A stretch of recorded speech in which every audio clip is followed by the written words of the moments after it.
Ji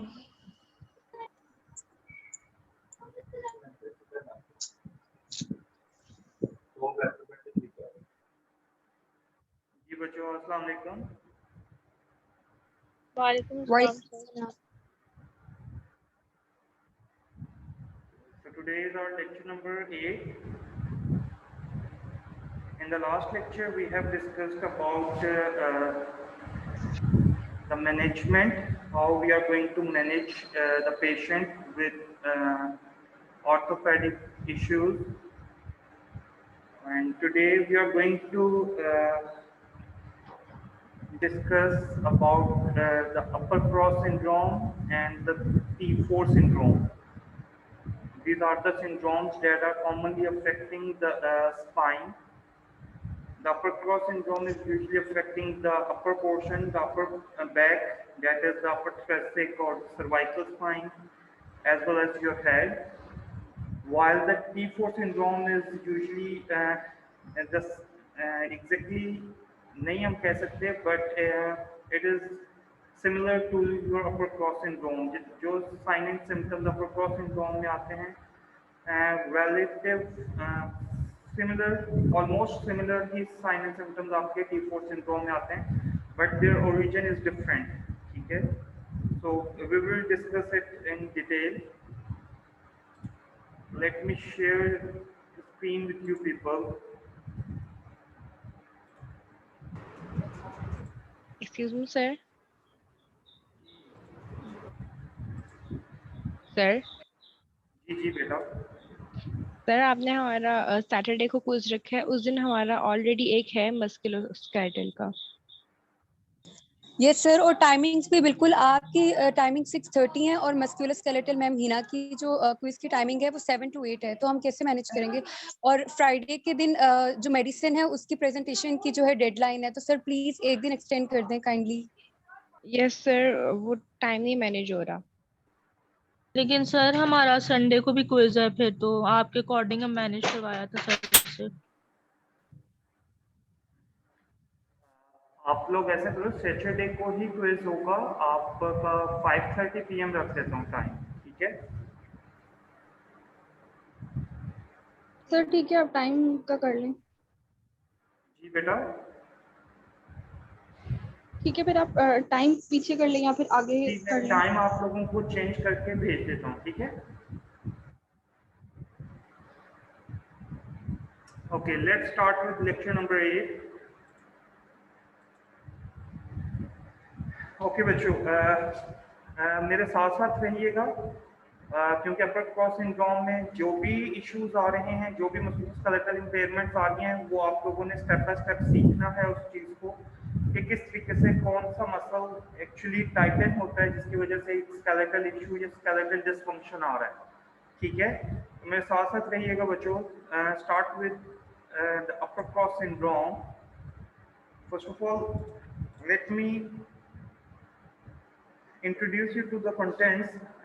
Upper cross syndrome is usually present within the cervical region, so that's why we call it as cervical syndrome. And T4 syndrome is usually affecting the thoracic region. Its origin is the thoracic spine, so we call it include it in the thoracic syndrome. So we have to discuss these two syndromes today. Now, cervical syndrome.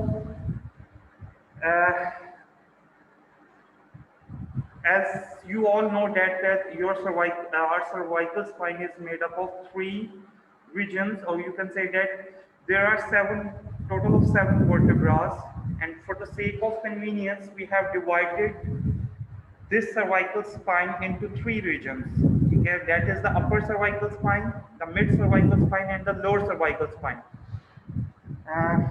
इससे पहले शायद आप लोगों ने पढ़ा हो कि cervical spine को हम लोग इन 3 रीजन्स में डिवाइड करते हैं, या नहीं भी पढ़ा तो अब आप लोगों को समझा देता हूँ कि how we are divided it into 3 regions.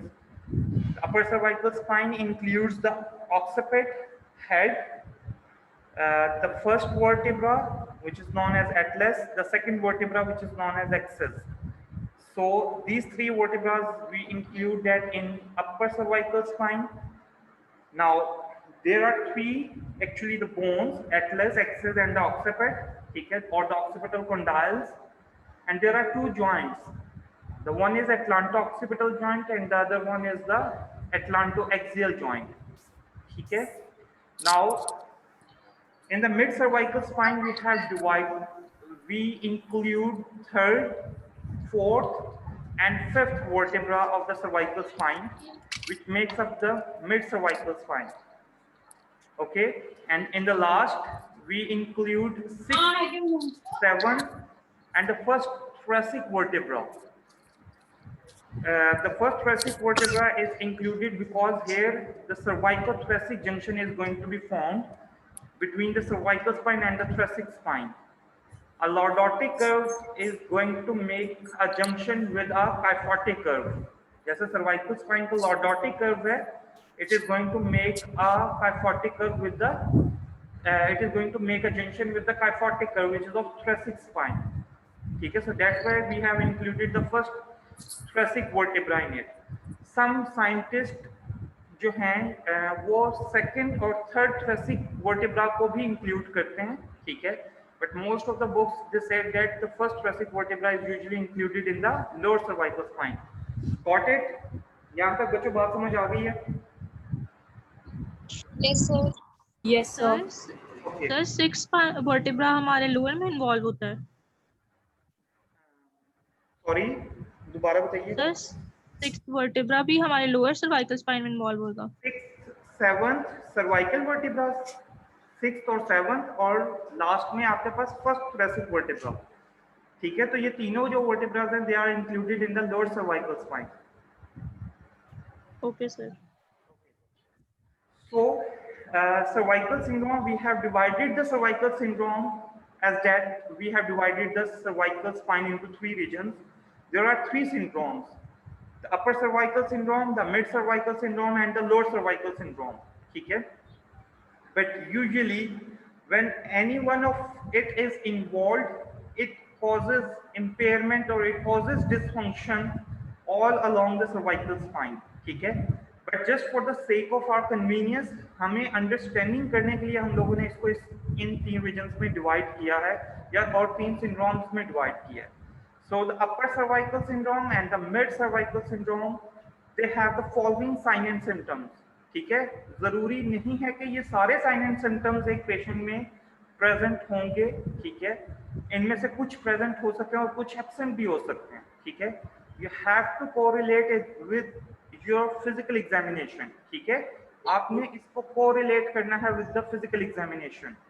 ठीक है, if any of these symptoms are present and you are going through a physical examination और आपके physical examination में अगर इन sign and symptoms में कोई भी change आ रहा है, whether it is aggravating or whether they are releasing or relieving, ठीक है, तो फिर it means that this is associated with the musculoskeletal issue. ठीक है, so following are the sign and symptoms. First one is the headache. ठीक है, आप लोगों ने थेरापेटिक्स 2 के अंदर पढ़ा होगा कि सर्वाइकोजेनिक हेडेक होता है, पढ़ा होगा? Yes sir. Yes sir. ठीक है, so cervical spine is usually associated with the headache and that headache is usually unilateral, not bilateral. ठीक है, usually most of the time it is unilateral, that is associated with the cervical spine issues. The second one is migraine. ठीक है, migraine is हम उसको simply define कर सकते हैं, headache ही होता है लेकिन एक intense type की जो headache होती है हम उसको migraine बोलते हैं. ठीक है, न्यूरोलॉजिकल कंडीशन में आती है मिग्रेन. ठीक है, और इसको बाकायदा हमें ट्रीट करना पड़ता है, मैनेज करना पड़ता है. Second one is the third one is dizziness. ठीक है, डिजीनेस मीन्स फीलिंग अनस्टेडी. ठीक है, फीलिंग लो. ठीक है, so dizziness can be a symptom as well. Dysphagia, difficulty in speaking. ठीक है, that can also be related to the cervical spine. Now, the next one is globus sensations and the hoarseness. Hoarseness means when there is a change in your voice, whether it become a high pitched or a low pitched. ठीक है, normal pitch जो आपकी है या normal tone जो है वो नहीं रहती. either it will become high or it will become low, ठीक है, that is called hoarseness, ठीक है. So general irritabilities within the body or within the head. Autonomic reactions as well. Autonomic reactions, sweating बहुत ज़्यादा हो जाना, ठीक है. It can be a autonomic reaction, ठीक है. And next one is there are disturbances in sight, cognition as well as memory. So these symptoms are associated with the upper cervical spine and the mid cervical spine syndrome. Now अब आप सारों के जहन में ये question आएगा कि किस तरीके से हम ये ऐसे साइन एंड सिम्टम्स ऐसे अपर सर्वाइकल स्पाइन या मिड सर्वाइकल स्पाइन से कैसे ओरिजिनेट कर सकते हैं. So here is your answer. There is a close proximity of these structures. बेटा काइंडली थोड़े सा इंतजार कीजिए, अजान हो जाए तो फिर हम लोग स्टार्ट करते हैं, कंटिन्यू करते हैं, ठीक है.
Okay, now continue. We are going to resume the lecture. जी participants. सर ग्लोबल सेंसेशन के बारे में दोबारा बता दें. Global sensation means when you are feeling and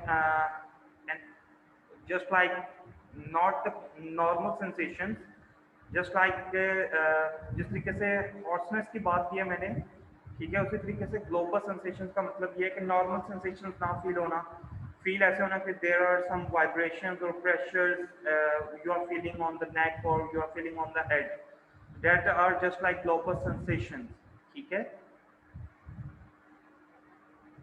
Okay, sir. So, close proximity. The answer lies here. There is a close proximity of the brain stem with the lower cervical spine, with the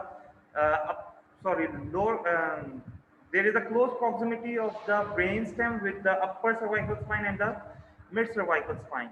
Medulla oblongata, the pons, the cerebellum, ठीक है, all the pons, medulla oblongata, cerebellum as well as the vertebral arteries, ठीक है, इन सब का एक close approximation है with the upper cervical spine. They just lie close to the upper cervical spine, and if there is any issue regarding gliding mechanisms of the upper cervical spine, if they are interrupted or if there is hypermobility that is going to develop, so it can cause issues with the brainstem as well, ठीक है. So that is why these sensations can present, patient can present with these signs and symptoms as well, ठीक है. Now we're going to have upper cross syndrome. Then the next one is the lower cervical syndrome. Now the lower cervical syndrome is different from the upper and the middle cervical syndrome, as the lower cervical syndrome is usually associated with localized signs and symptoms. These signs and symptoms are not associated with some neurological signs and symptoms, but they are localized, means a patient, if he or she presents with lower cervical syndrome, he or she can feel pain in the neck region. He or she can feel pain that can radiate from the neck into the shoulders, or he or she can feel pain that can extend from the neck region onto the upper back as well, means the interscapular region as well. And he or she can experience a pain that can radiate from the neck down to the upper extremities as well, okay, till the elbow, but in some cases it can reach the tips of the fingers as well, okay, if there is an irritation of the peripheral nerve as well, along with the lower cervical syndrome. So these are the localized signs and symptoms that are associated with the lower cervical syndrome. Now, there was a scientist named as Janda. Um, it, uh, Janda described the syndromes as upper cross syndrome and the lower cross syndrome. Upper cross syndrome is usually affecting the upper cervical area or the upper cervical spine, and the lower cross syndrome is usually affecting the lumbar region. Upper cross syndrome is affecting the upper, middle, and the lower cervical spine as well as the thoracic spine and the head, ठीक है, जबकि जो lower cross syndrome है, it is usually affecting the lumbar area, the pelvis as well as the hip joint, ठीक है. So we have to distinguish between the two, ठीक है, और हमें इस चीज का पता होना चाहिए कि हम लोगों ने इसको किस तरीके से एग्जामिन करना है. आप लोग इसको मतलब एक पेशेंट अगर आपके पास प्रेजेंट होता है तो आप लोग इजीली उसको ऑब्जर्व करके ही देख सकते हो कि there is an upper cross syndrome और there is a lower cross syndrome, ठीक है. So let's start with upper cross syndrome. Now what the Janda described, gender described it as there are some muscles, as you all know, that which are prone to tightness, and there are some muscles which are prone to weakness. So whenever there is a postural dysfunction, ठीक है, जब भी कोई postural dysfunction आता है, या you can say that whenever there is a postural asymmetry, ठीक है, yeah, whenever the individual is out of the alignment, not working through his or her alignment, so those muscles which are prone to tightness, they start tightening, and those muscles which are prone to weakness, they start weakens, okay.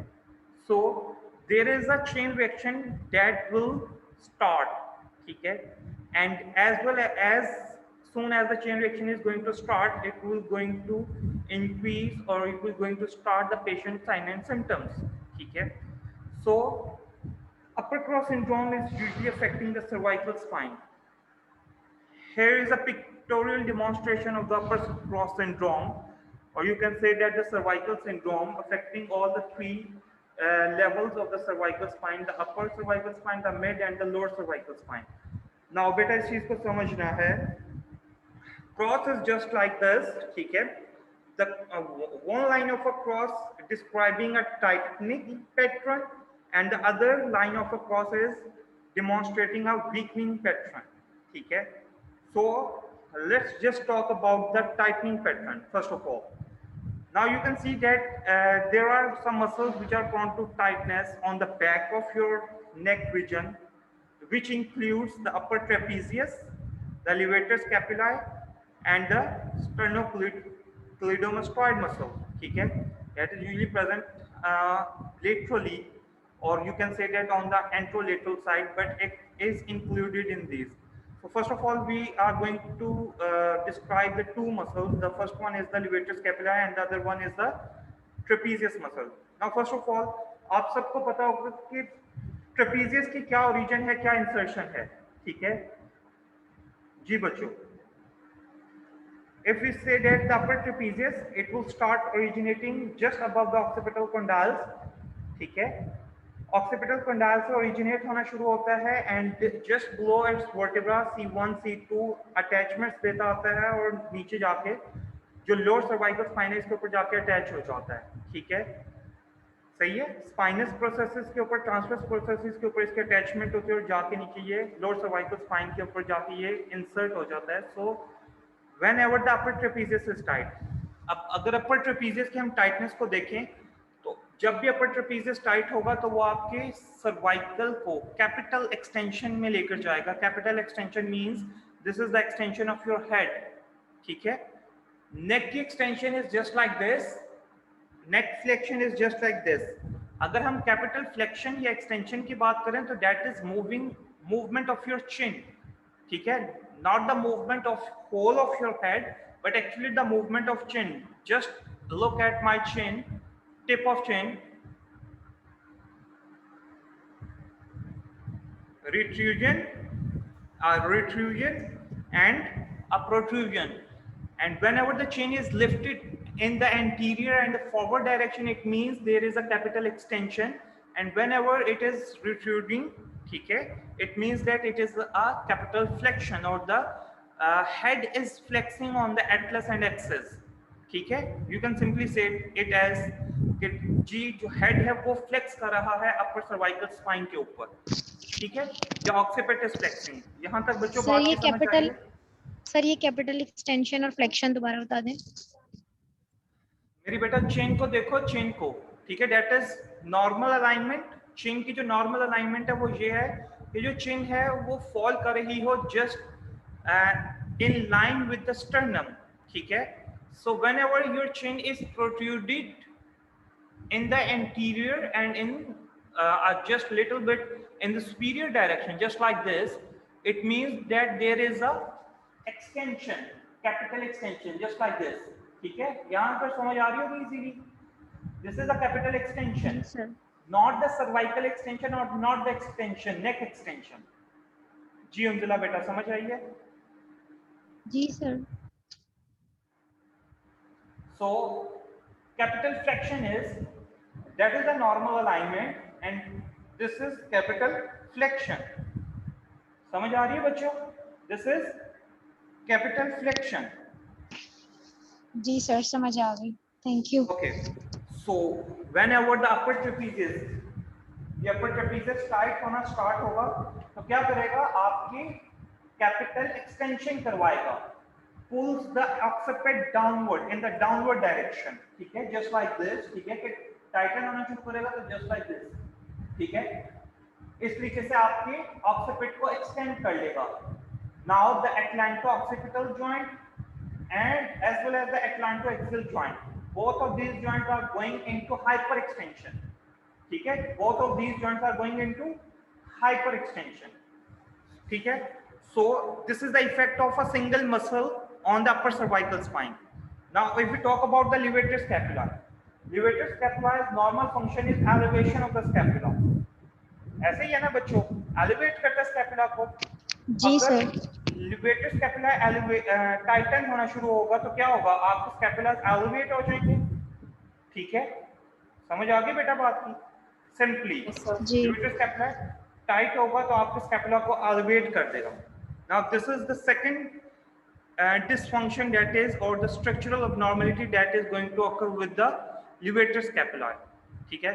Now come to the anterior thorax, the upper thoracic region, ठीक है, और the anterior thoracic region। अब यहाँ पर आपके पास pectoralis major और pectoralis minor muscle है, ठीक है। Pectoralis major is directly attaching with the humerus, the medial lip of the present on the shaft, ठीक है। एक सल्कस होता है जिसके एक मीडियल लिप होता है और एक लेटरल लिप होता है, so it is present on the medial lip, ठीक है, that is the pectoralis major and the pectoralis minor is usually attaching with the coracoid process of the scapula, ठीक है। नाउ अब आप इस चीज को देखो कि slide, now whenever the pec major as well as pec minor, जब पेक माइनर टाइट होगा that is the coracoid process, ठीक है। ये जो मेरे थंब हैं, both of these thumbs are indicating the coracoid process of the scapula। Whenever the pec minor is going to tighten, it will pulls the scapula forward, ठीक है। जब ये स्कैपुला को फॉरवर्ड पुल करेगा जस्ट लाइक दिस, ठीक है, तो फिर क्या होगा, राउंडेड शोल्डर्स डेवलप होना शुरू हो जाएंगे, क्या डेवलप होना शुरू हो जाएंगे? Rounded shoulders. शोल्डर्स। अच्छा, अब पेक्टोरालिस मेजर का क्या काम होता है कि it is acting as a internal rotator as well as it is acting as a adductor. ठीक है, शोल्डर एडक्शन कॉज करवाता है, शोल्डर इंटरनल रोटेशन कॉज करवाता है। तो when ever its function is remains unopposed, ठीक है, जब भी उसका फंक्शन अनअपोज्ड होगा, means to say whenever the pec major is going to be tightened, it will internally rotate the shoulder joint, the glenohumeral joint, ठीक है, humerus को internally rotate कर देगा just like this, ठीक है। this internal rotation, what it will, it also induces the rounded shoulders। बच्चों यहाँ तक बात की समझ आ गई है? जी सर। ठीक है। अच्छा, अब होता क्या है, मैं अब आपको दोबारा से लेकर जाने लगा हूं अपर ट्रेपीजियस पर। अपर ट्रेपीजियस जब टाइट हुआ तो अपर ट्रेपीजियस ने क्या किया है, सर्वाइकल की एक्सटेंशन करवा दी है। सर्वाइकल की क्या करवाई है, अपर सर्वाइकल स्पाइन की एक्सटेंशन करवा दी है। अब आप खुद इस चीज का अंदाजा लगाओ, जिस इंडिविजुअल की अपर सर्वाइकल स्पाइन कॉन्टिन्यूस एक्सटेंशन में रहेगी, उसका आई का एंगल क्या हो जाएगा, उसके देखने का एंगल चेंज होगा। ऊपर चेंज हो जाएगा। जी बच्चों, यस आई का एंगल चेंज होगा ऑब्वियसली। Yes, उसका sir. जो आई का एंगल देखने का एंगल होगा that will actually in the superior direction, ठीक है। उसको कॉन्टिन्यूस नीचे देखना पड़ेगा, डाउनवर्ड मूवमेंट रखनी पड़ेगी just to focus on the floor, ठीक है, व्हाइल वॉकिंग और व्हाइल टेकिंग स्टेप्स, ठीक है। सो उसके आई का एंगल चेंज हो जाएगा due to the upper trapezius, tightness of the upper trapezius.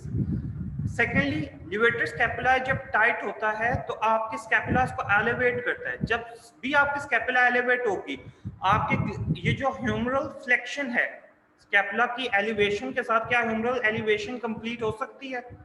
नहीं हो सकती। आपके ग्लिनोह्यूमरल जॉइंट की जो फ्लेक्शन है, अपवर्ड फ्लेक्शन है 180 डिग्री और बियॉन्ड, ठीक है, ये कंप्लीट नहीं हो सकेगी due to the elevation of the scapula, ठीक है। बात की समझ आ गई है? जी sir. Now, yes sir. if we talk about the roundness of the shoulders, ये जब राउंडेड शोल्डर्स होते हैं तो सबसे इंपॉर्टेंट जो चीज है राउंडेड शोल्डर्स के साथ और ग्लिनोह्यूमरल इंटरनल रोटेशन के साथ, वो क्या चीज है, that is the impingement syndrome, ठीक है। जो आपका सब एक्रोमियल बर्सा है that is going to be impinged with each humeral elevation। जब भी ऐसा इंडिविजुअल जिसके राउंडेड शोल्डर्स होंगे और shoulders glenohumeral joint internally rotated होगा, वो जब भी फ्लेक्स करेगा या एलिवेट करेगा, उसका सब एक्रोमियल बर्सा क्या करेगा, इम्पिंज करेगा between the acromion process and the head of the humerus. ऐसे ही है जी sir.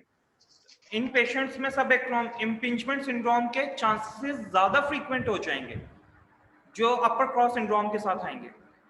So this is all about the muscles that are going to be tighten, ठीक है।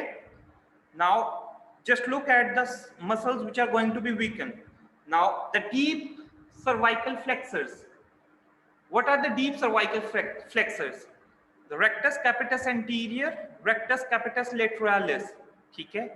ये आपके क्या हैं, सर्वाइकल फ्लेक्सर्स हैं, लॉन्गस कोलाई, ठीक है, ये भी आपका डीप सर्वाइकल फ्लेक्सर है, ठीक है। ये क्या होना शुरू हो जाएंगे, वीक होना शुरू हो जाएंगे because it's opposite muscles they are going to Titan.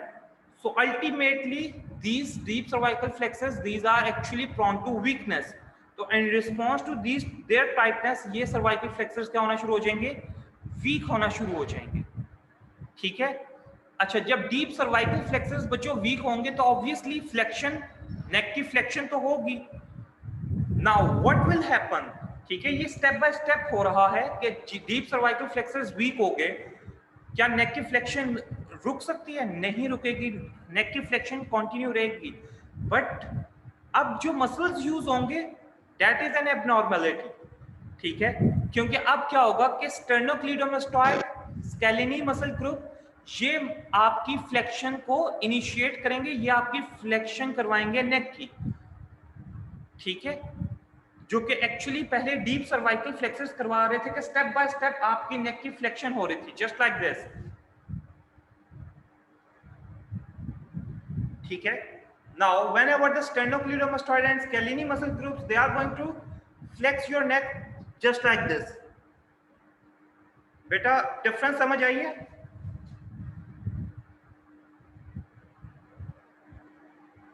This is a normal flexion, and what sternocleidomastoid and scalene muscle group is going to do? जी बच्चों समझ आई है बात की? जी सर। lengthened होगी सर। सर मतलब कंप्लीट lengthened फ्लेक्शन नहीं होगी? कंप्लीट नहीं, इसको हम लोग सीक्वेंस बोलते हैं, सीक्वेंस ऑफ फ्लेक्शन। क्योंकि सबसे पहले जो फ्लेक्शन होती है वो स्टार्ट होती है आपकी अपर सर्वाइकल स्पाइन पे। पहले अपर सर्वाइकल स्पाइन फ्लेक्स होना शुरू होती है, फिर मिड सर्वाइकल स्पाइन, फिर लोअर सर्वाइकल स्पाइन। और जब mid lower cervical spine flex हो जाती है उसके बाद अगेन आपकी जो अपर सर्वाइकल स्पाइन है वो फ्लेक्स होती है। That is a normal sequence. लेकिन इसमें क्या होगा, इसमें ये होगा कि आपकी अपर सर्वाइकल स्पाइन फ्लेक्स नहीं कर रही, डायरेक्टली क्या हो रहा है कि आपका जो हेड है दैट इज मूविंग फॉरवर्ड। ठीक है सर। इसमें vertebras one by one vertebra flex नहीं कर रहा, बेंड नहीं कर रहा इंटीरियरली। ठीक है, इसमें क्या हो रहा है, cervical spine as a whole इस तरीके से शिफ्ट हो रही है on the thoracic spine. Okay sir, ठीक है, thank you. Deep cervical flexors weak हो रहे हैं तो ultimately sternocleidomastoid and scalene muscle groups they are going to be tighten. ठीक है, और अगर हम इस क्रॉस की लाइन जो वीकनेस की लाइन है, अगर हम इसके ऑपोजिट डायरेक्शन में देखें तो that are the rhomboids, rhomboid major, rhomboid minor. ठीक है, जितने भी आपके रिट्रैक्टर्स हैं स्कैपुला के, they are going to be weaken. Middle trapezius as well, आप सबको शायद पता हो कि upper trapezius it is going to tighten and middle as well as lower trapezius they are prone to weakness. So the middle trapezius as well as the lower trapezius ये क्या होंगे, week होना शुरू हो जाएंगे। दे एक्ट एज स्कैपुलर रिट्रैक्टर्स, और जब ये रिट्रैक्टर्स वीक होंगे तो अल्टीमेटली सारा इफेक्ट किसके ऊपर आएगा कि स्कैपुला जो है वो आपकी क्या करेगी, राउंडेड शोल्डर्स बनाएगी, प्रोट्रैक्शन में जाएगी, एबडक्शन के अंदर जाएगी। ठीक है, आप इसको एबडक्शन कह लो, आप इसको प्रोट्रैक्शन कह लो। The scapula will move from its normal alignment and moves forward. ठीक है, यहां तक बच्चों समझ आ गई बात की? जी sir. Any question related to this syndrome? Sir अगर हम ऐसे कहेंगे वीकेंड मसल्स लेंथेंड हो जाते हैं और टाइटन मसल शॉर्टेंड हो जाते हैं, ये बात सही है? बिल्कुल ठीक है। सर आपने जो बताया है सर्वाइकल एक्सटेंशन और कैपिटल एक्सटेंशन एक ही चीज होती है? नहीं बेटा नहीं, सर्वाइकल की जो एक्सटेंशन है दैट इज एक्चुअली, हम नॉर्मली सर्वाइकल एक्सटेंशन को रिलेट करते हैं विद द नेक एक्सटेंशन। देखो दिस इज सर्वाइकल एक्सटेंशन, या हम इसको सिंपली कह सकते हैं दैट इज नेक एक्सटेंशन। जो कैपिटल एक्सटेंशन है that is different from cervical and neck extension. Sir उसका आपने वैसे ही जिक्र किया था, यहाँ पर तो उसका कोई नहीं है ना, आपने बस बताया था कि क्या होती है। हेड एक्सटेंशन बेटा जिक्र तो है, ये आप लोगों ने एनाटॉमी में पढ़ा होगा कैपिटल एक्सटेंशन क्या होती है। नहीं सर, मैं ये कह रही हूँ कि जो आपने ट्रेपीजियस का यहाँ पर जिक्र किया था, अपर ट्रेपीजियस, उसने तो सर्वाइकल एक्सटेंशन करवानी है ना, नेक एक्सटेंशन, उसने कैपिटल एक्सटेंशन तो नहीं करवानी ना।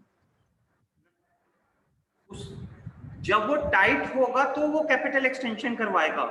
ठीक है, वैसे जो ट्रेपीजियस का काम होता है वो ये काम होता है कि उसने आपकी नेक को इरेक्ट रखना होता है ड्यूरिंग एंटी ग्रेविटी पोजीशंस। जैसे मैं स्टैंडिंग पोजीशन में हूँ और मेरी गर्दन स्ट्रेटन है तो एक्चुअली ट्रेपीजियस एक टॉन मेंटेन करके रखता है ताकि आपकी नेक को इरेक्ट रख सके। ठीक है, एक्चुअली जो नेक की एक्सटेंशन है या सर्वाइकल एक्सटेंशन है वो काम है इरेक्टर स्पाइनाई का। सर्वाइकल स्पाइन में इरेक्टर स्पाइनाई होते हैं। ठीक है, फिर रेक्टस कैपिटस पोस्टीरियर होता है, रेक्टस कैपिटस पोस्टीरियर मेजर होता है, रेक्टस कैपिटस पोस्टीरियर माइनर होता है। उनका काम होता है कि सर्वाइकल की एक्सटेंशन करवानी है। ठीक है जी सर, आपने बोला था ना अभी अपर ट्रेपीजियस के साथ, आपने बोला था कि ये सर्वाइकल एक्सटेंशन करवाएगा जब ये टाइट होगा, तो मैं कंफ्यूज हो रही थी कि कैपिटल एक्सटेंशन करवाएगा या सर्वाइकल एक्सटेंशन करवाएगा। अच्छा, कैपिटल एक्सटेंशन करवाएगा बेटा। ओके सर, ठीक है। सर ये जो स्लाउच पोस्चर के साथ बैठते हैं, जो फॉरवर्ड हेड करके बैठते हैं, उनका ट्रेपीजियस ही टाइट होता है? यस, एक्चुअली जो भी ऑक्यूपेशन है, मीन्स टू से टेबल रिलेटेड ऑक्यूपेशन, जिसमें आपके पास सामने लैपटॉप है या कंप्यूटर है या स्टूडेंट्स एज वेल, ठीक है, जो झुक के पढ़ते हैं या झुक के लिखते हैं, ठीक है, और अपने पोस्चर को मेंटेन नहीं रख पाते ड्यूरिंग सिटिंग, ठीक है, ये ड्यूरिंग स्टैंडिंग। मीन्स टू से अगर एक इंडिविजुअल है, लेट्स से मेरी आईसाइट वीक है, तो मुझे मेरी आईसाइट वीक होने के लिए अक्सर क्या करते हैं आप बड़े घर में, वो क्या करते हैं, वो करीब होकर देखते हैं जस्ट लाइक दिस, और वो जब तक उस चीज को खत्म नहीं कर लेंगे, पढ़ नहीं लेंगे या समझ नहीं लेंगे, वो इसी तरीके से अपने पोस्चर को मेंटेन रखेंगे। तो इज दैट नॉर्मल? नो। ये अपर क्रॉस सिंड्रोम को हम वो करें, प्रमोट करें। जी समझ आई बात की? जी sir, thank you. Okay, so at the end what Janda is going to do, ठीक है, कि उसने कहा कि इस तरीके से अगर चेन रिएक्शन इवॉल्व हो जाता है तो आपने उसको ट्रीट कैसे करना है। उसने कहा सिंपल सा ट्रीटमेंट है कि जो मसल्स टाइट हो रहे हैं आप उनको स्ट्रेच करवाएं, ठीक है, उनकी लेंथ को इम्प्रूव करें, और जो मसल्स वीक हो रहे हैं, ठीक है, या लेंथन हो रहे हैं, आप उन मसल्स की स्ट्रेंथ को इम्प्रूव कर दें, ठीक है। जैसे ही ये इन मसल्स जो वीक हो रहे हैं इनकी स्ट्रेंथ इम्प्रूव होगी, और जो मसल्स टाइट हो रहे हैं, शॉर्टन हो रहे हैं, इनकी लेंथ इम्प्रूव होगी, तो अल्टीमेटली ये जो चेन रिएक्शन है ये स्टॉप हो जाएगा और upper cross syndrome will come back towards normal alignment.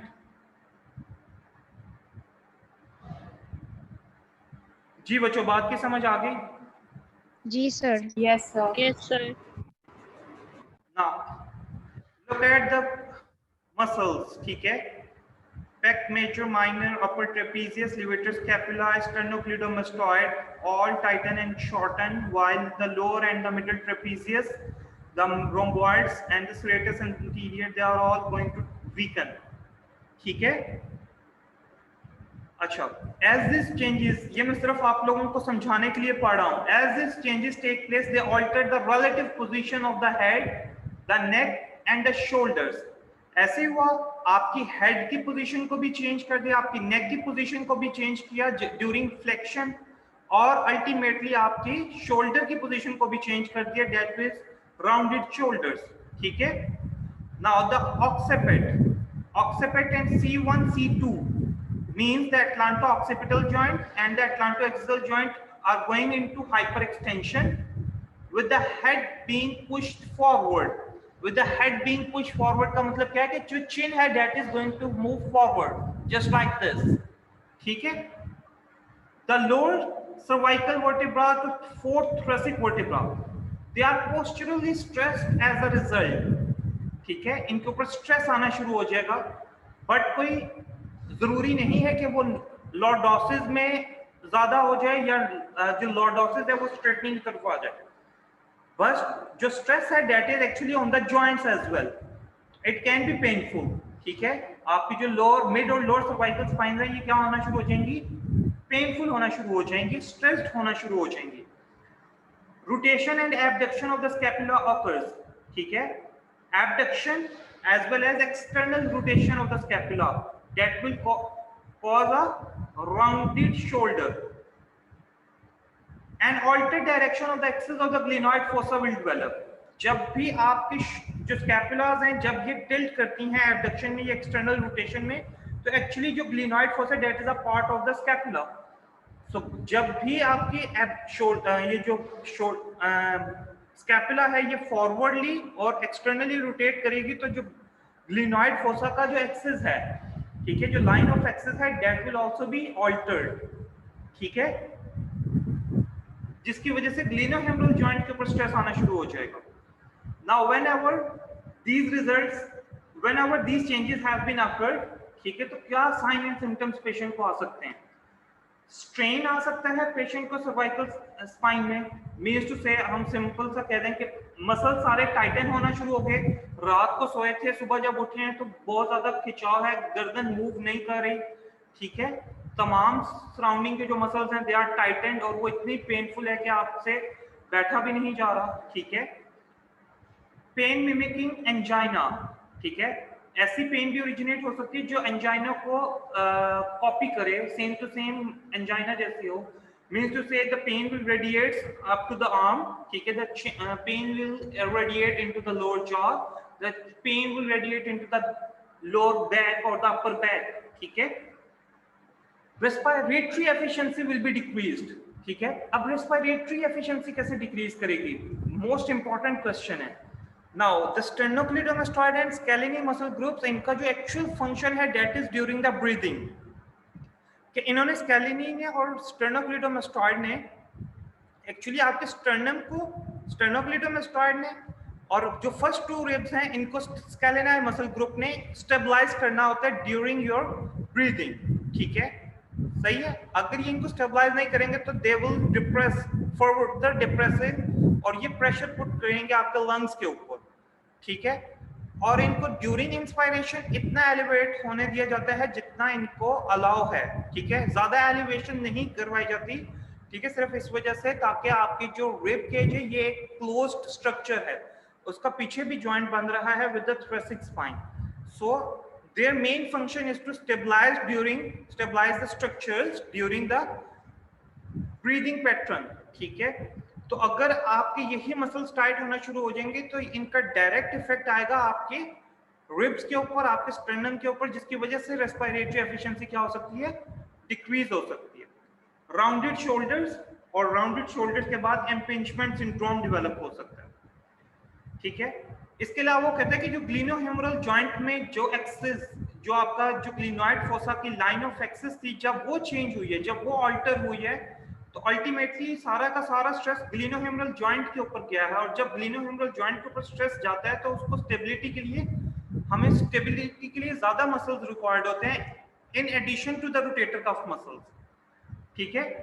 Rotator cuff muscles they are providing stability, but when the axis is going to alter, ठीक है, the glenohumeral joint requires another stabilizer, और जो levator scapula है और upper trapezius है, ये further stability provide करेंगे आपके shoulder girdle को, ठीक है, as well as the supraspinatus muscle.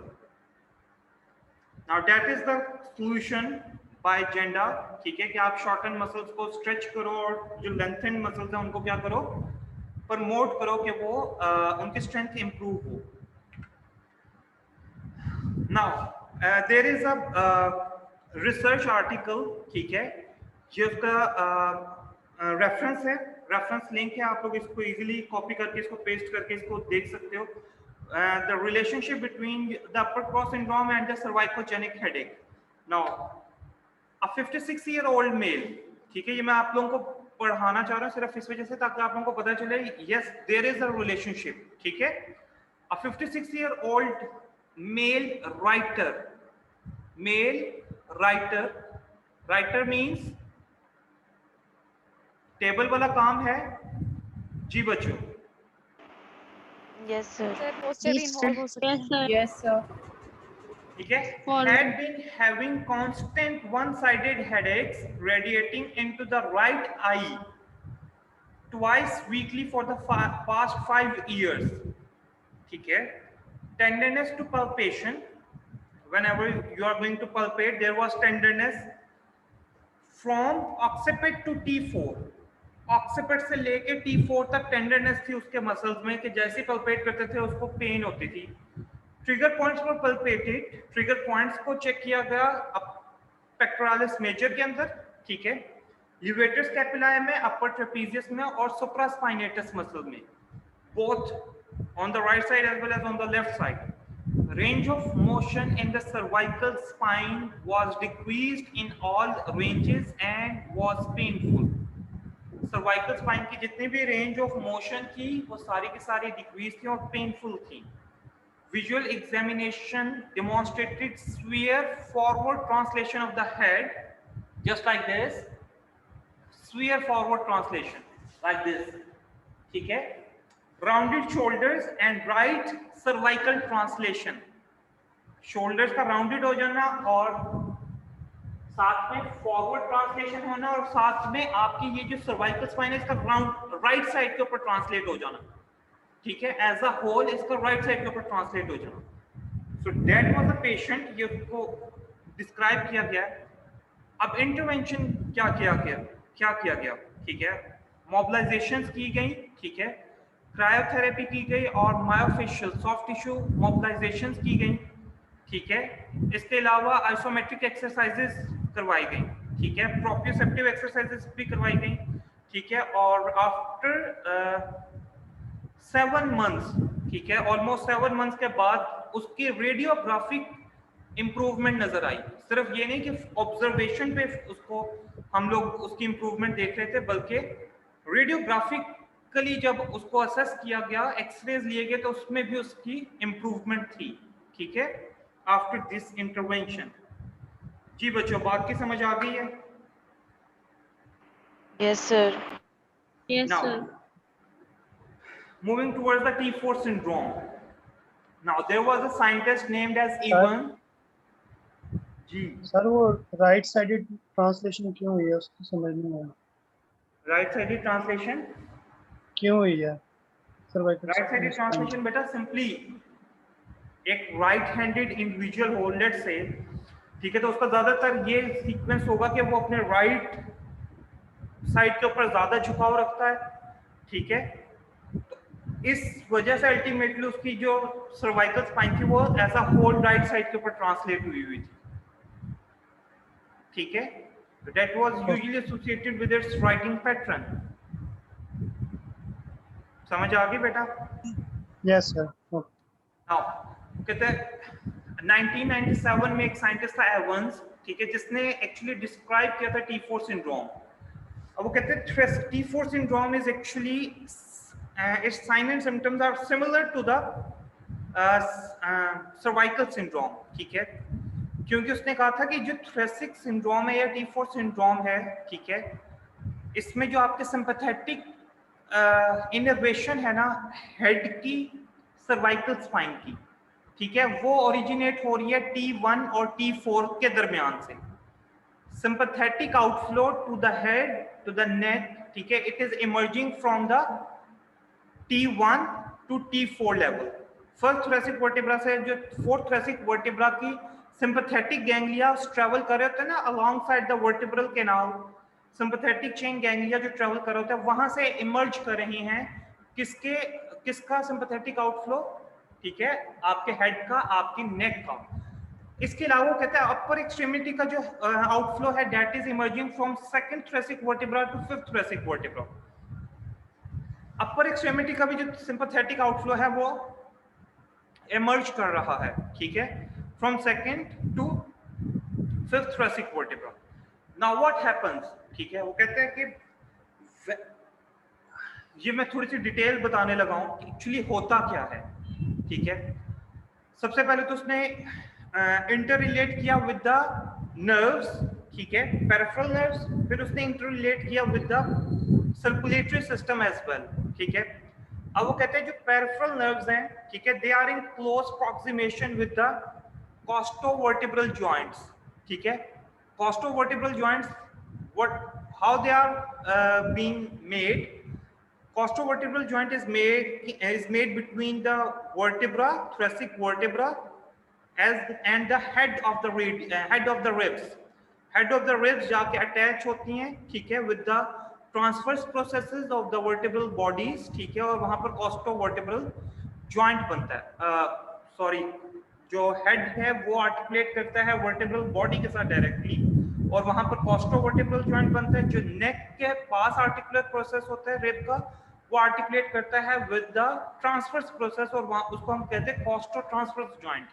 दो जॉइंट्स बन रहे होते हैं रिब के with the thoracic vertebra. So there is a close approximation of the peripheral nerve roots, ठीक है, nerve roots that are emerging from the intervertebral foramina, ठीक है, as well as the sympathetic chain ganglia, ठीक है, it is very close to these structures, costovertebral joints as well as the costotransverse joint, ठीक है, जिसकी वजह से वो कहते हैं कि ये साइन एंड सिम्टम्स आ सकते हैं। सेकंड जो उसने बात की थी सर्कुलेशन की, उसने कहा था कि ये जितनी भी आर्टरी सर जी सर ये दोबारा बता दे कोस्टोवर्टेब्रल और कोस्टो ट्रांसवर्स के बारे में, कहाँ पर इसका? अच्छा, जो हेड ऑफ रिब है, head of rib posterior side के ऊपर बेटा, हेड ऑफ रिब है, ये वर्टिब्रल बॉडी के साथ डायरेक्टली अटैच होकर कॉस्टोवर्टिब्रल जॉइंट बना रहा है। हेड ऑफ रिब के बाद यहाँ पर आता है नेक, नेक के पास एक आर्टिकुलर फेसेट होता है, अनदर आर्टिकुलर फेसेट, जो आर्टिकुलेट करता है ट्रांसवर्स प्रोसेस के साथ। ठीक है, अगर राइट साइड की रिब होगी तो वो राइट साइड के ट्रांसवर्स प्रोसेस के साथ आर्टिकुलेट करेगा, अगर लेफ्ट साइड की रिब होगी तो वो लेफ्ट साइड के ट्रांसवर्स प्रोसेस के साथ क्या करेगा, आर्टिकुलेट करेगा और वहां पर कॉस्टो ट्रांसवर्स जॉइंट बना देगा। ठीक है जी सर। नाउ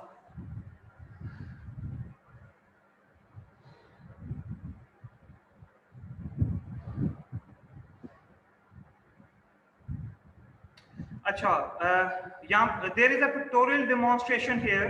ठीक है, यहाँ पर उसने दिखाया हुआ है कि जो मेन थ्रेसिक एओर्टा है, ठीक है, इसमें से आपकी आर्टरियोल्स इमर्ज कर रही हैं, जो कि एक्चुअली सप्लाई करती हैं ड्यूरा मैटर को। स्पाइनल कॉर्ड का जो ड्यूरा मैटर है, पिया मैटर है, रेक्नॉइड मैटर है, वहां पर जितनी भी सप्लाई है वो ये थ्रेसिक एओर्टा से जो आपकी आर्टरियोल्स निकल रही हैं, जिनको हम लोग इंटरकॉस्टल आर्टरीज बोलते हैं। ठीक है, they are emerging from the thoracic aorta. और ये येलो कलर की जो आपको नजर आ रही है, that is a spinal nerve. Now see these two structures, they are in close approximation with the costovertebral joint. ये जो लाइन नजर आ रही है बच्चों, ठीक है, this is the costovertebral joint. जी बच्चों, नजर आ रहा है? जी sir. Students, yes sir. Yes sir. ठीक है, so there is a close approximation of these two structures with the costovertebral joint. If there is any hypermobility or if there is any hypomobility that is going to develop here, ठीक है, it will directly affect the mechanics of these two structures.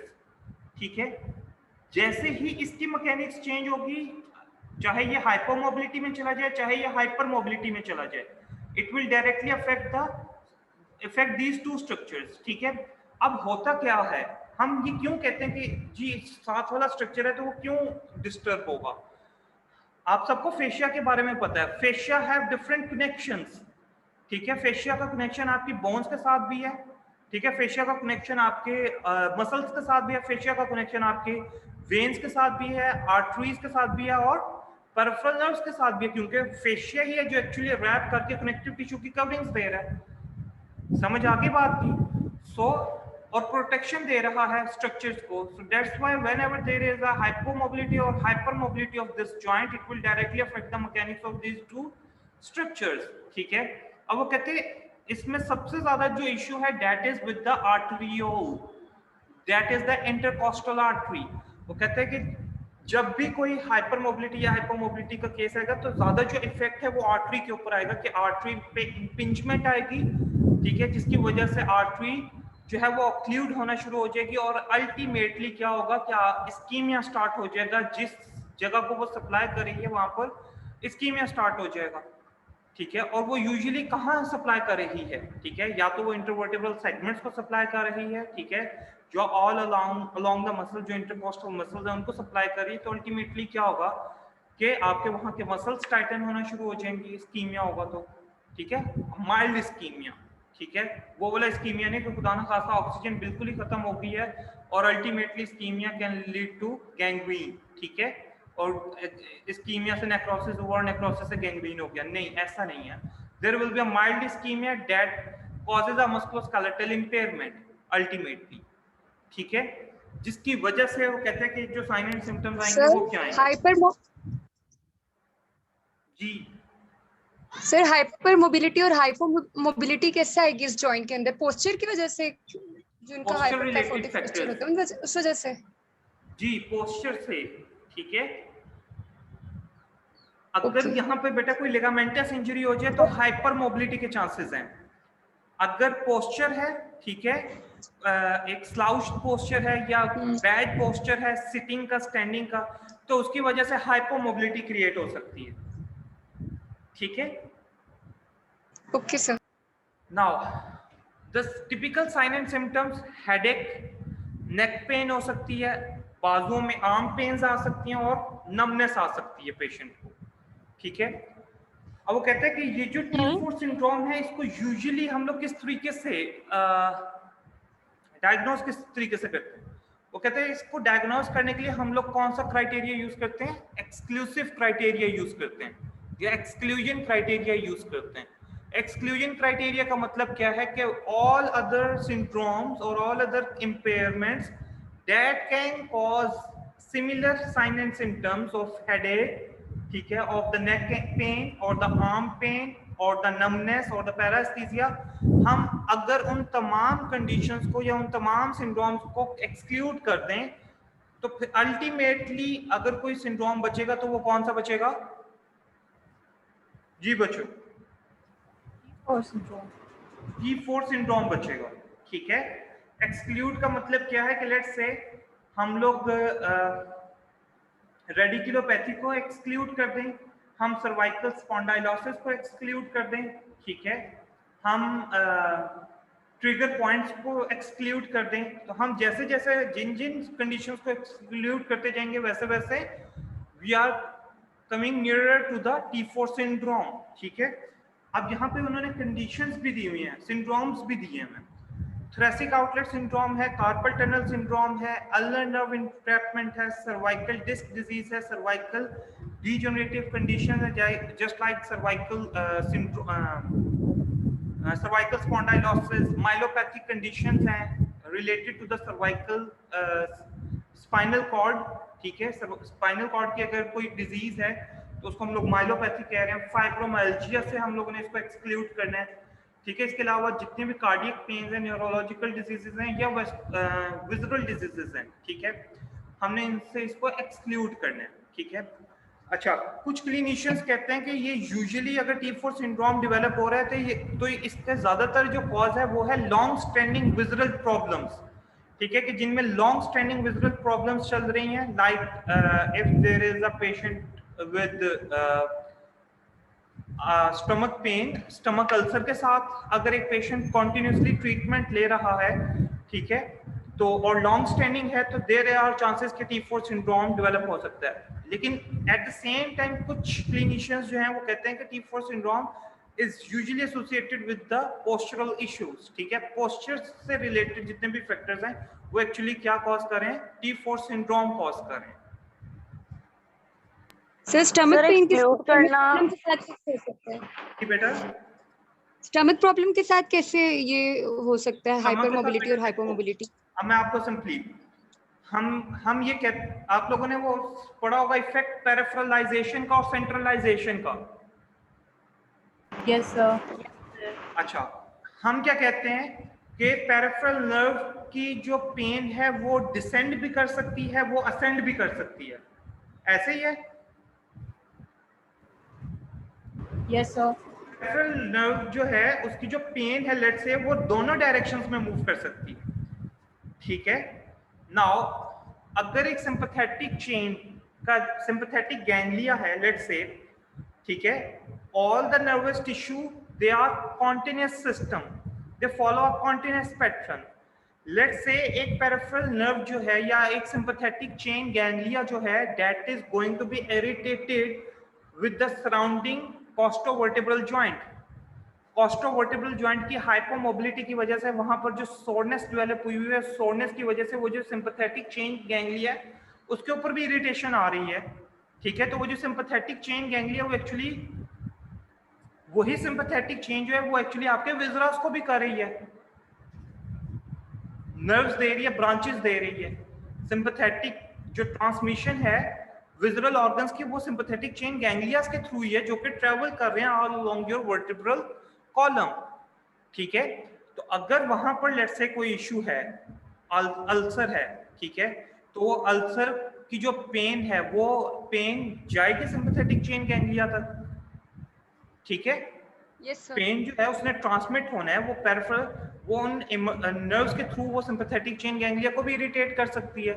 तो वो sympathetic chain ganglia actually क्या कर सकता है, surrounding में T4 syndrome को क्या कर सकता है, पेन कॉज कर सकता है या हाइपोमोबिलिटी कॉज कर सकता है कि नहीं कॉज कर सकता। They are vice versa in condition. अगर थोरेसिक वर्टिब्रास जो हैं वो सिंपैथेटिक चेन गैंग्लिया को इरिटेट कर सकते हैं, तो अल्टीमेटली अगर सिंपैथेटिक चेन गैंग्लियास की इरिटेशन है तो अल्टीमेटली किसको अफेक्ट कर सकता है? आपके सराउंडिंग के वर्टिब्रल बॉडीज को भी, वर्टिब्रल स्ट्रक्चर्स को भी कर सकता है। समझ आइए बेटा बात की? जी सर। जी सर सर आपने बताया कि आर्टरी सबसे ज्यादा पहले अफेक्ट होगी, तो सर आर्टरीज क्यों होंगी? इंटरकॉस्टल आर्टरी जो आप एक्सप्लेन कर रहे थे। क्यों होंगी इंटरकॉस्टल आर्टरीज? जी सर। अच्छा, हमारी जो यूजुअली अगर हम बात करें वेजोमोटर चेंजेस की, देखो एक जगह पर आपकी आर्टरी है जो कि इन क्लोज प्रोक्सीमेशन है with the vertebral body, vertebral segment, ठीक है, मतलब एक जॉइंट बन रहा है कॉस्टो वर्टिब्रल जॉइंट, उसके साथ क्लोज प्रोक्सीमेशन है आर्टरी की, ठीक है। At the same time nerve की भी वहां पर क्लोज प्रोक्सीमेशन है, लेकिन वो कहता है कि जो वेजोमोटर फाइबर्स एक्चुअली कहां से निकल रहे हैं? ठीक है, ये आपकी नर्व रूट्स में से निकल रहे हैं, डॉर्सल रूट गैंग्लिया को सरपास करके एक स्पाइनल नर्व का हिस्सा बनते हैं, पेरिफेरल नर्व का हिस्सा बनते हैं, ठीक है। और सिंपैथेटिक नर्व, ये जो सिंपैथेटिक चेन गैंग्लिया यहाँ से भी इमर्ज करते हैं वेजोमोटर फाइबर्स। तो ये जो वेजोमोटर फाइबर्स हैं ये एक्चुअली किसको सप्लाई करते होते हैं? आपके वेस्कुलर सिस्टम को सप्लाई कर रहे हैं, आपकी ब्लड वेजल्स को सप्लाई कर रहे हैं, ठीक है। अब इन दोनों स्ट्रक्चर्स जो कि ब्लड वेजल्स को सप्लाई करें, इनकी भी क्लोज प्रोक्सीमेशन है विद द वर्टिब्रल सेगमेंट्स, ठीक है। तो the chances of getting an आर्टरियोल constriction is much higher than as compared to the peripheral nerve itself. बात समझ आई है? Sir yes sir. सर आपने जो एक्सक्लूजन क्राइटेरिया का बताया है उसका किस कॉन्टेक्स्ट में बात हो रही है कि इन डिजीजेस के अंदर T4 सिंड्रोम के चांसेस ज्यादा है? नहीं बेटा, एक्सक्लूजन क्राइटेरिया का मतलब ये है कि एक पेशेंट आपके पास आता है इन साइन एंड सिम्टम्स के साथ, ठीक है। अब आपने क्या करना है, आपने फौरन से ये नहीं कह देना कि ये T4 सिंड्रोम का है पेशेंट, क्योंकि जी हमें सर ने पढ़ाया था कि T4 सिंड्रोम में ये साइन एंड सिम्टम्स आते हैं। नहीं, आपने क्या करना, लेट्स से आपको लगता है कि that is a cervical spondylosis, ठीक है। आप सर्वाइकल स्पॉन्डाइलोसिस को डायग्नोज करने के लिए, कंफर्मेशन देने के लिए आप क्या करवाओगे? एक्सरे करवाओगे। अगर एक्सरे में आपको डिजेनरेटिव चेंजेस नजर आएंगी तभी आपको होगा ना जी सर्वाइकल स्पॉन्डाइलोसिस है। एक्सरे में चेंजेस इन आउट डिजेनरेटिव, तो हम कैसे कह सकते हैं there is a cervical spondylosis? तो कहने का मकसद ये है कि आपने जितनी भी अदर सिंड्रोम्स हैं उनको सबसे पहले चेक करना है कि क्या ये सिंड्रोम तो नहीं प्रेजेंट इस पेशेंट में, जिसकी वजह से सर जिस तरह बाकी थोरेसिक आउटलेट सिंड्रोम का भी जिक्र था, तो इस तरह जो भी हमें लगता है कंफर्मेशन करने के बाद अगर वो चीजें ना हुई तो फिर एंड पे यही रह जाता है। यस, ठीक है। अगर वो सिंड्रोम्स नहीं है तो फिर अल्टीमेटली T4 सिंड्रोम होगा। Okay sir, thank you. क्योंकि इनकी ट्रीटमेंट डिफरेंट हो जाएगी ना, ठीक है। T4 सिंड्रोम के लिए हमें पर्टिकुलरली थोरेसिक स्पाइन को मोबिलाइज करना है। थोरेसिक स्पाइन के अराउंड जितने भी मसल्स हैं उनकी स्ट्रेचिंग या स्ट्रेंथनिंग करवानी है। ठीक हो गया? Got it? जी बच्चों। Yes sir. Yes, sir. Any question related to this article? No, sir. Sir जी एक प्रीवियस में से क्वेश्चन था कि सर एक स्लाइड में लिखा था डायरेक्ट ट्रीटमेंट इन्वॉल्वमेंट, तो सर डायरेक्ट ट्रीटमेंट इन्वॉल्वमेंट क्या होगी? Sorry, direct treatment involvement sir grade 3 after stretching के बारे में स्लाइड में कुछ लिखा होता है direct treatment involvement. Direct treatment involvement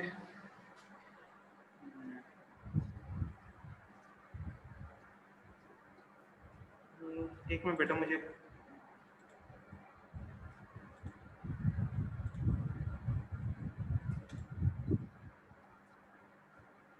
sir वो ऐसे था कि direct treatment toward the symptom control. Direct treatment towards the symptoms control.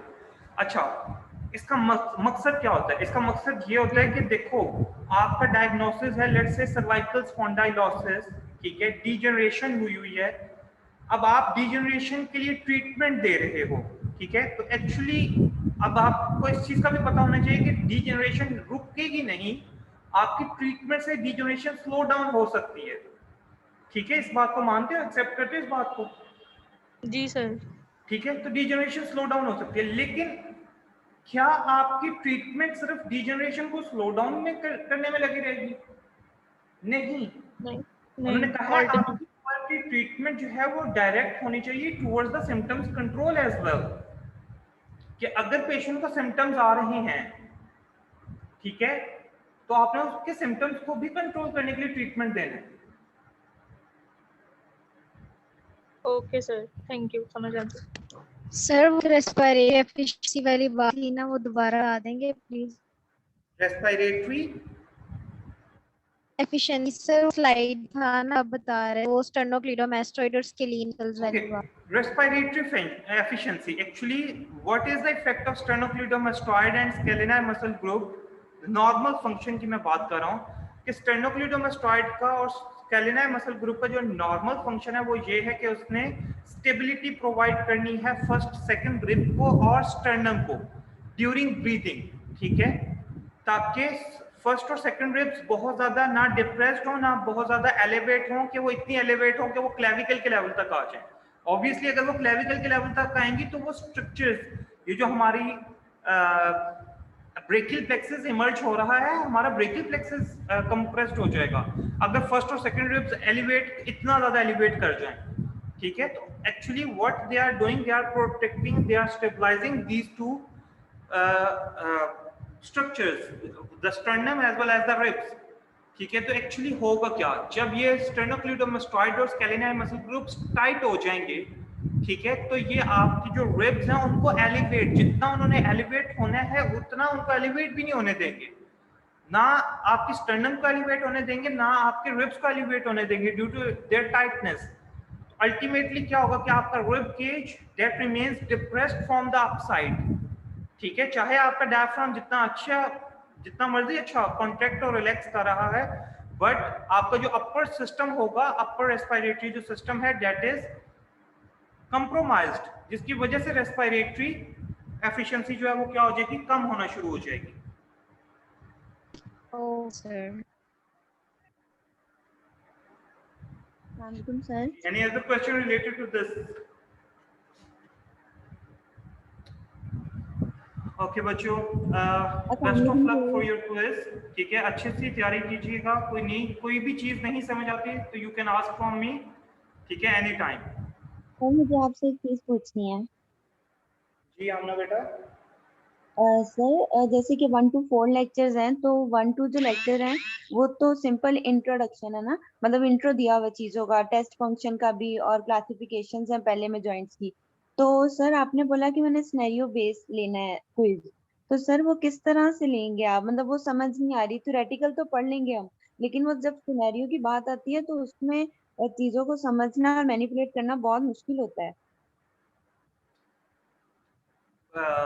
अच्छा, लेट्स से कि पेशेंट आपके पास आता है, ठीक है, जिसमें एक पेशेंट आपके पास आता है, ठीक है, मसल टाइटनेस के साथ, ठीक है, अब मैं एक सिनेरियो बना के देता हूँ कि एक पेशेंट आ रहा है जिसको मसल स्पैज्म हुआ है, ठीक है, सही है, अब मसल स्पैज्म में कौन सी एनफील आएगी, ऑन योर एग्जामिनेशन कौन सी एनफील आनी चाहिए, ये ऑप्शन है, एक सिनेरियो है, लेकिन अल्टीमेटली आपको सिनेरियो के अंदर बताया जाएगा कि जी मैं पूछना क्या चाह रहा हूँ और आप लोगों ने क्या बताना है, तो मैं एनफील का अगर नीचे पूछूंगा तो obviously you have to choose the correct option के लिए ये वाली एनफील होगी इस पेशेंट में, ठीक है। तो सर जहाँ पर इस बारे में बात हुई है कि जहाँ पर क्लोज पैक वो आती है, जहाँ पर टाइटनेस आती है, वहां तो क्लोज पैक पोजीशन आती है हमारे पास, इसकी टाइटनेस आती है यहाँ पे, जहाँ पर हमारे पास टाइटनेस आएगी लिगामेंट्स या किसी भी चीज की, वहां पर हमारे पास पोजीशन क्लोज पैक आती है, तो हमारे पास एंड फील क्या आएगी, मतलब अगर टाइटनेस है तो एंड फील तो होगी नहीं, बहुत कम होगी। क्लोज पैक पैक पोजीशन का, क्लोज पैक पोजीशन से मुराद ये नहीं होता कि किसी की रेंज ऑफ मोशन का and, let's say shoulder elevation की जो 180 डिग्री जो पॉइंट है, जरूरी नहीं कि ये 180 डिग्री जो है that is a close pack position of the glenohumeral joint. यहाँ पे मैं एंड फील चेक कर सकता हूँ, लेकिन मैं ये नहीं कह सकता कि that is a close pack position. Close pack position is different, ठीक है, शोल्डर की जो क्लोज पैक पोजीशन है वो डिफरेंट है। Okay sir. एक्सटर्नल रोटेशन जो होती है ना, external rotation, that is actually the close pack position of the glenohumeral joint, ठीक है। ओके। उसमें तो नहीं हम एंड फील चेक करेंगे ना, हमने एंड फील चेक करनी है शोल्डर के एलिवेशन के दौरान। क्लोज पैक पोजीशन जो होगी वो एक्सटर्नल रोटेशन है, just like this, external rotate करके जो पोजीशन आएगी वो उसकी क्या है, क्लोज पैक पोजीशन है। समझ आई बात की? जी सर। Okay, बच्चों, let me take the attendance from the side.